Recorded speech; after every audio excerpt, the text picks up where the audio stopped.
So this is what's really interesting. So in the West, we're very familiar with narcissism, right? And narcissism is like, I have a big ego. So I'm the best. I'm better than everybody else. Everybody should, get in line to spend time with me. There's another kind of ego, this gets a bit technical, called tamasic ego, which is just as powerful of an ego, but it is negative in direction. I'm a loser. I'm pathetic. I'm an incel. And if you try to talk to a narcissist about how they're not the best shit on the planet, they will never understand. And if you talk to an incel, which I've done a lot, about how they're not pathetic, you're not a loser, you're, like you've had some bad experiences, but believe in yourself, man. That low self-esteem is also ego, because the really strong thing is I.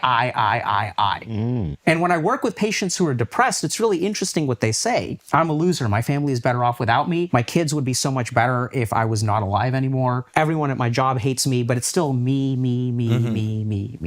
which is what's really interesting, because if we look at meditation and psychedelics and their usage in treatment refractory depression, the mechanism through which they work is they shut off a part of our brain called the default mode network. This is the part of our brain that gives us self-awareness and allows us to think about ourselves and self-reflect. So when someone is super depressed, they're constantly thinking about themselves. I'm a loser. I'm pathetic. When someone is narcissistic, they're constantly thinking about themselves.